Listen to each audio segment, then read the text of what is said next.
watching Alpha 7 Media, and we're doing a little reading time segment, and we're still going over this book here, and these little segments are inspired by none other than that awesome show Reading Rainbow on PBS. Maybe I should have my own little spiel, right? In the beginning, a little song and dance, right? I don't know. But we definitely gotta get a book and find your nook, you know? And over here, I'm at the park today with the flowers and the nice trees and the great shade. I was gonna sit under the tree, but the shade, I didn't want the book to be dark, and you can't pass on natural light, right? So this is my reading time segment. We left off on page 17, and the phone dropped off, guys, so I have to be careful. Oh, it's really bright here, so hopefully you can see me reading. And I'll read as much as I can today until the phone stops, you know, because I'm in the sun now. It wants to be fresh. Maybe I should have sat under the tree, but that's okay. We will work with it today, guys. So we'll start at Doublespeak and Political Advertisements on page 17. It's where the phone fried. So it says, during the 1982 congressional election campaign, the Republican National Committee sponsored a television advertisement that pictured an elderly, folksy postman delivering Social Security checks with the 7.4% cost of living raise that President Reagan promised. The postman then adds that he promised that raise, and he kept his promise in spite of those stick-in-the-mud who tried to keep him from doing what we elected him to do. The commercial was in fact deliberately misleading. The cost of living increases had been provided automatically by law since 1975, and President Reagan had tried 3 times to roll them back or delay them, but was overruled by congressional opposition. When these discrepancies were pointed out to an official of the Republican National Committee, he called the commercial inoffensive and added, "Since when is a commercial supposed to be accurate? Do women really smile when they clean their ovens?" Again, applying the criteria for identifying doublespeak to this advertisement reveals the doublespeak in it. Once you know the facts of past actions by President Reagan, moreover, the official for the Republican National Committee assumes that all advertisements, whether for political candidates or commercial products, do not tell the truth in his doublespeak. They do not have to be accurate. Thus, the real intent of the advertisement was to mislead, while the apparent purpose of the commercial was to inform the public of President Reagan's position on possible cuts in Social Security's benefits. Again, there is insincerity, and again, there is a gap between the speaker's real and declared aims. I think I'm going to go under that tree, guys, because I don't want this phone to fry. Because you know what? The sun and the phone do not play well together, and I don't want to mess this up or have it just, you know, shut down, because I do have at least 20 minutes I can pull off before it stops recording, and that's just how this phone is rigged somehow. And I think I can get enough lighting here. Just work with me. I'll sit under this amazing tree. Hi, tree. Say hi to this beautiful tree. Yep. And there's nobody here. I love it. Not enough people go to the park, right, guys? They don't appreciate how grounding it can be. I got my feet planted to the grass. It feels so good. All right. So on page 18, we have Alexander Haig and Doublespeak. One of the most chilling and terrifying uses of doublespeak in recent memory. Oops, I don't want to rip this. Let me just do that. Sorry, guys. Occurred in 1981 when the Secretary of State, Alexander Haig, was testifying before congressional committees about the murder of 3 American nuns and a Catholic lay worker in El Salvador. The 4 women had been raped and then shot at close range, and there was clear evidence that the crime had been committed by soldiers of the Salvadorian government. Before the House of Foreign Affairs Committee, Secretary Haig said, "I'd like to suggest to you some of the investigations." Here we go. This is better. Would lead one to believe that perhaps the vehicle the nuns were riding in may have tried to run a roadblock, or may accidentally have been perceived to have been doing so, and there had been an exchange of fire, and then perhaps those who inflicted the casualties sought to cover it up. And this could have been at a very low level of both competence and motivation in the context of the issue itself. But the facts on this are not clear enough for anyone to draw a definitive conclusion. The next day, before the Senate Foreign Relations Committee, Secretary Haig claimed that press reports on his previous testimony were inaccurate. When Senator Claiborne Pell asked whether the secretary was suggesting the possibility that the nuns may have run through a roadblock, he replied, "You mean they tried to violate?" "Not at all, no, not at all, my heavens. The dear nuns who raised me in my parochial schooling would forever isolate me from their affections and respect."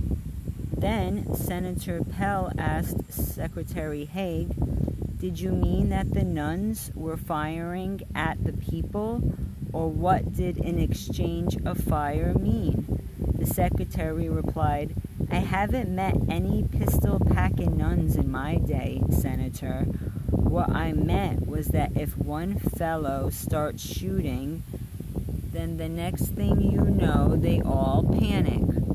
Thus did the Secretary of the United States explain official government policy on the murder of 4 American citizens in a foreign land. Secretary Haig's testimony implies that the women were in some way responsible for their own fate. By using such vague wording as "would lead one to believe" and "may accidentally have been perceived to have been doing so," he avoids any direct assertion. The use of the phrase "inflicted the casualties" not only avoids using the word "kill," but also implies that at the worst, the killings were accidental or justifiable. The result of this testimony is that the Secretary of State has become an apologist for rape and murder. This is indeed language in defense of the indefensible, language designed to make lies sound truthful and murder respectable, language designed to give an appearance of solidity to pure wind. It's actually a very famous quote if you guys are not aware. The dangers of doublespeak. These previous 3 examples of doublespeak should make it clear that doublespeak is not the product of carelessness or sloppy thinking. Indeed, most doublespeak is the product of clear thinking and is carefully designed and constructed to appear to communicate when in fact it doesn't. It is language designed not to lead, but mislead. It is language designed to distort reality and corrupt thought. In the world created by doublespeak, if it's not a tax increase, but rather revenue enhancement or tax base broadening, how can you complain about higher taxes? If it's not acid rain, but rather poorly buffered precipitation, How can you worry about all those dead trees? If that isn't the mafia in Atlantic City, but just members of a career offender cartel, why worry about the injustice? Oops, I missed my place, sorry.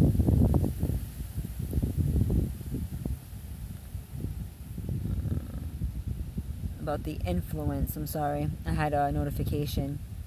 If that isn't the mafia in Atlantic City, but just members of a career offending criminal cartel, why worry about the influence of organized crime in the city?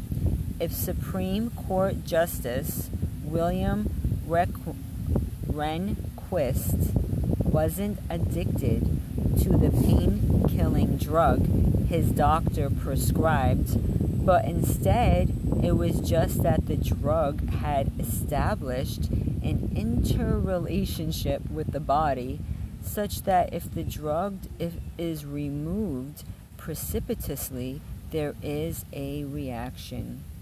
You needn't question that his decisions might have been influenced by his drug addiction. If it's not a Titan II nuclear-armed intercontinental ballistic missile with a warhead 630 times more powerful than the atomic bomb dropped on Hiroshima, but instead, according to Air Force Colonel Frank Horton, it's just a very large, potentially disruptive re-entry system, why be concerned about the threat of nuclear destruction? Guys, of course.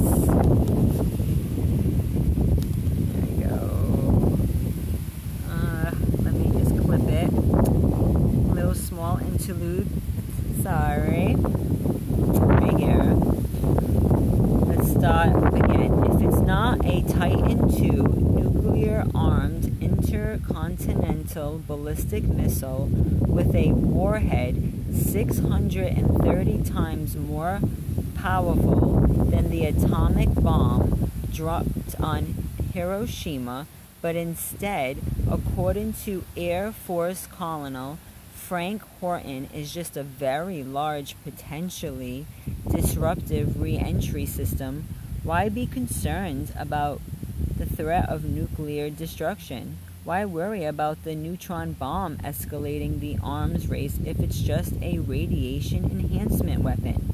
If it's not an invasion, but a rescue mission or a pre-dawn vertical insertion, you won't need to think about any violations of U.S. or international law. Doublespeak has become so common in everyday living that many people fail to notice it.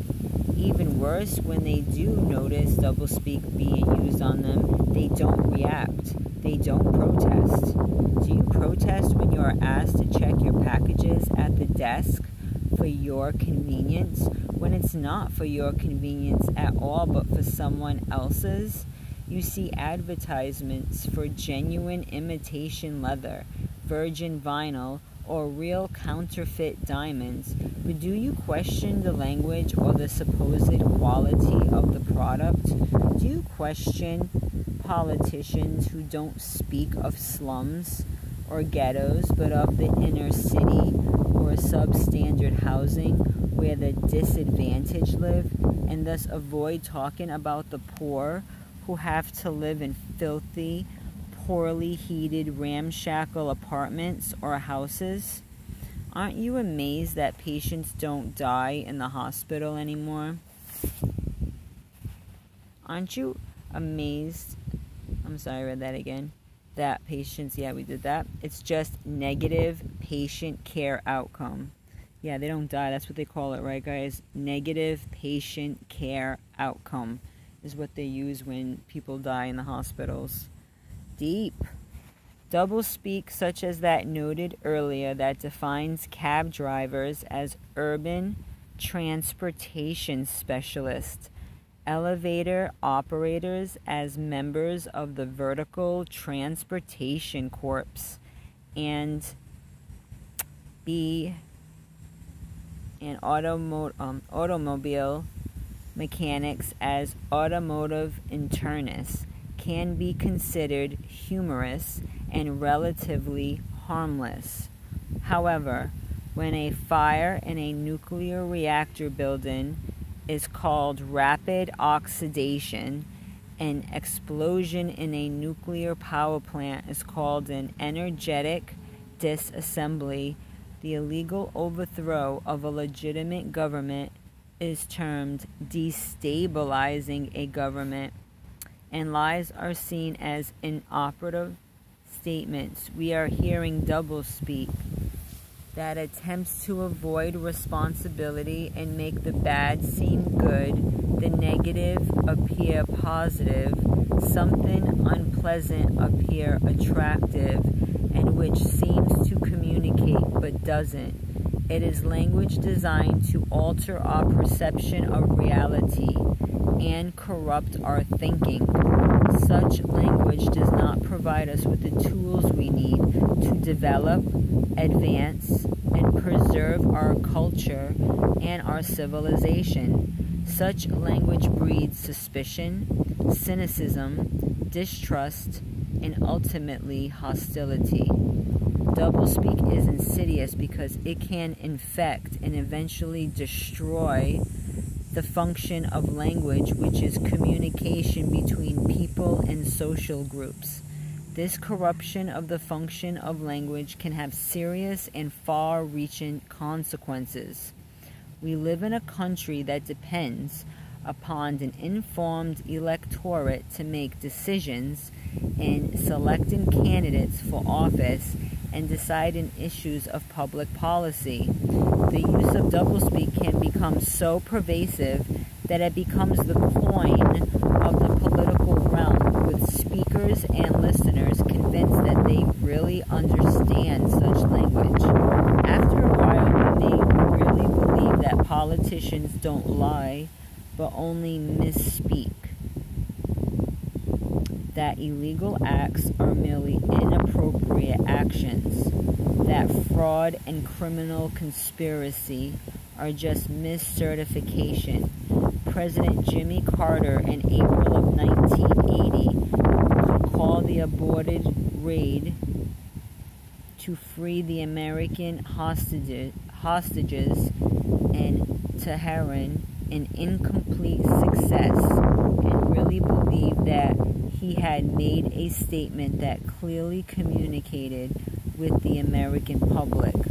So too would President Ronald Reagan say in 1985 that ultimately our security and our hopes for success at the arms reduction talks hinge on the determination that we show here to continue our program to rebuild and refortify our defenses, and really believe that greatly increasing the amount of money spent building new weapons would lead to a reduction in the number of weapons in the world. If we really believe that we understand such language and that such language communicates and promotes clear thought, then the world of 1984, with its control of reality through language, is upon us. And that is on page 21. That's where we're going to leave off. I was messing up a little, guys, because I know I'm on a deadline before this thing craps out. It only gives me a certain amount of time while I do these segments while I'm recording from the phone. So I'm going to be a step ahead of that. So sorry, I kept looking at the time. And if you haven't checked out 1984, what they're referenced to, it's the movie 1984 by George Orwell, based upon the novel by the same name. And next time we're going to start in chapter 2. So that was the end of chapter 1. And that's really interesting because you got it in every business. Next would be airline doublespeak. So this book is going to keep you guys so informed, and you're going to know the language of the snakes, these serpent-tongued beings. And this is how they turn right into wrong and wrong into right. This is deep. And you need to watch the Twilight Zone episode called Wordplay, because this is the exact same thing. That's what's going on now. And words are being used as a weapon.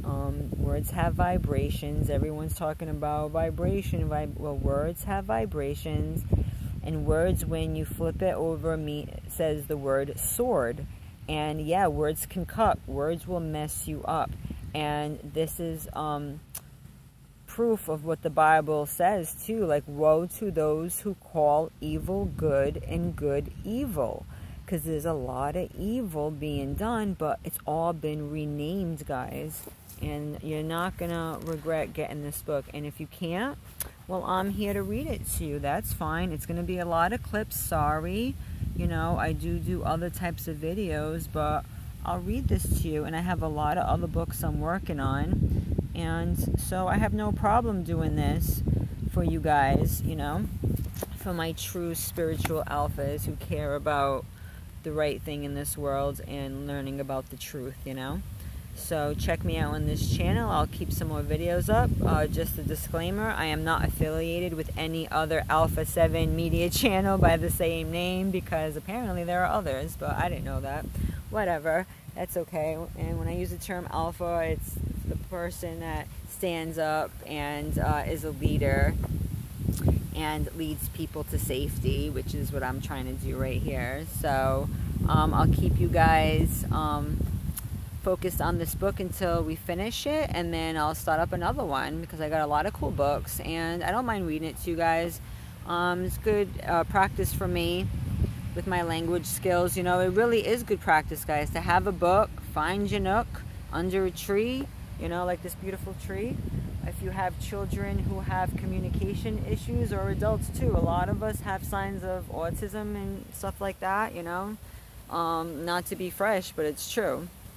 And to help the neuroplasticity of your brain, if you have any type of brain you know, injury, things like that, you know, have a hard time communicating, reading out loud at home to yourself really helps. You know, I like reading out loud. Yeah, I may stumble, sorry, human error, what can I say? You know, I'm not artificial intelligence.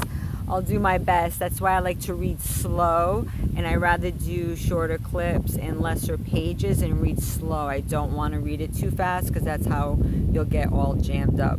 So definitely stay posted for more videos like this. And thanks for stopping with me for this reading time segment, and I hope you enjoyed it. Thank you so much. Bye.